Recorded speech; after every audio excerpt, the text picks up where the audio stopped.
So if you see post-lockdown, actually, there's been a lot of difference in the buyer's mindset, wherein everybody started realizing that, earlier there was a need for a smaller carpet area also. Now the change has come in wherein they have started realizing there is to be a bigger carpet area. So the market has suddenly, and the buyers have suddenly started demanding for a 1200 plus or a 2000 plus carpet area, which is more frequently seen in the Western line as well as in the other areas also. Well, you can say both, that they are merging and they are still two ends. It depends on who's delivering the project, and also in which location.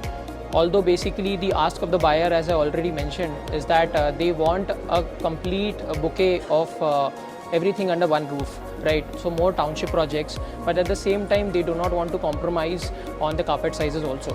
So when I'm talking about luxury, suppose if it's a project which is let's say in an upcoming location, right? So in that location, obviously when we talk about the connectivity factor, and when you're coming up with a good project wherein it has all the amenities also, so a lifestyle change is what everybody's looking for, right? So yes, the process of all the developers out here in Mumbai and all across is that we can actually close the gap of luxury towards basically affordability also. That's the aim actually.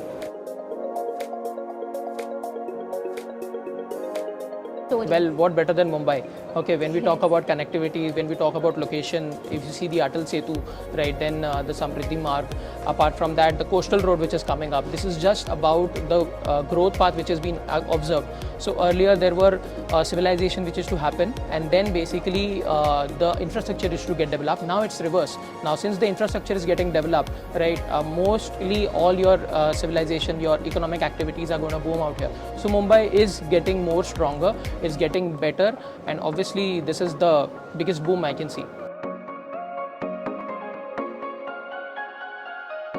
So as a buyer also, when we actually try to go and think that the pricing factor, when we think that there is an underlying perception in every buyer that in Mumbai specifically, that there is a lot of scope for negotiation. When we go to buy a Bisleri bottle, or maybe let's say when we go to buy any other stuff, or maybe a Rolls Royce, we don't kind of go and negotiate out there, right? But here there is an underlying myth. Why? Because they think that the developer is having a lot of margin, but actually it's not, because there is a lot of work, there is a lot of cost which actually goes in uplifting the entire project. When we talk about the cost of acquisition of land, then the construction cost, and then obviously delivering the project, there is a lot of cost involved. So if there is any offer, if there is any discounting, that comes with a strategy, right? So that is a myth which generally we as buyers have, but it is also difficult on the developer's part. So an idealized housing project will be basically mostly it will be towards tech driven, because we see as the Gen Zs are stepping in, right, and the requirement of a lot of automation is going to happen, right. At the same time, this will also be going to be more of green and we can say basically eco-friendly, or rather you can say green housing concept which has to come in, because now with the kind of pollution which is all across, right, this is going to be the in thing.